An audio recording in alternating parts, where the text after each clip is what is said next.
Flexing Teacher Weber here. Kids, I just want to do one last estimating square roots question. So once again, we've got larger number here, square root 375. I'm going to go to my perfect square page, and you can see that 375 is not a perfect square, right? There's 256, 289, 324, 361, and then 400. So 375 is not a perfect square. It's going to fall in between 361 and 400. So I'll go back to my question, and same thing as before. We're going to make a number line. On top of the number line will be squares. On the bottom, square roots.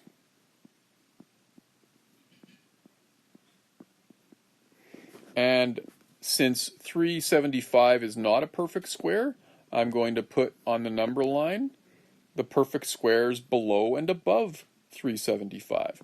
So the perfect square below 375 is 361, and the perfect square above 375 is 400. Now I want to figure out where 375 is going to go on this number line. So I'm going to find the space between 400 and 361. I will do that by subtracting them.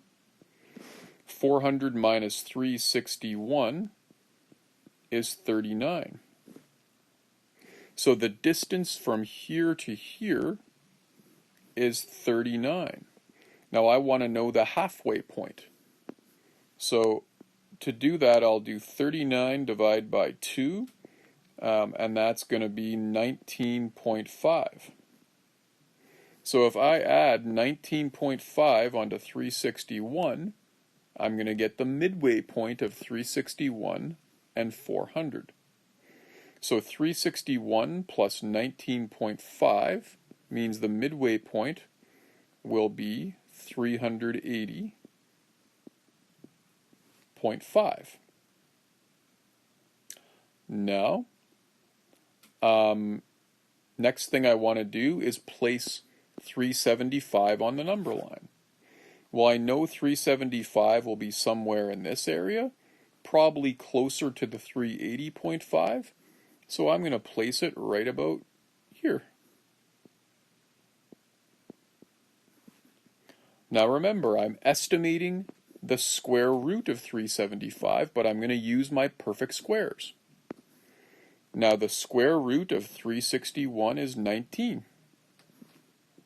The square root of 400 is 20. Which means the square root of 19 and 20 will be in this area. And the square root of 380.5 will be 19.5. That means the square root of 375 has to be somewhere between 19 and 19.5. Now, based on what I see here, I would say the square root of 375 is approximately 19 and 3/10. And I would write approximately 19 and 3/10. Now, when I check that with my calculator, I get that the square root of 375 is 13.36491637. So an estimated square root to 1/10 of 19.3 is a really good estimate. So that's how you estimate square roots, kids. You need to know the perfect squares on either side of the number you're estimating. You need to make a number line, and you need to estimate where numbers go on the number line.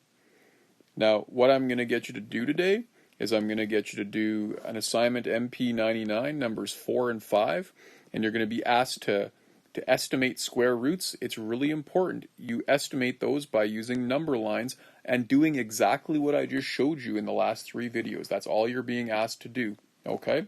The other thing to remember is square root means the side length of a square. That's all for today. Good luck with everything. Flexing Teacher Weber, out.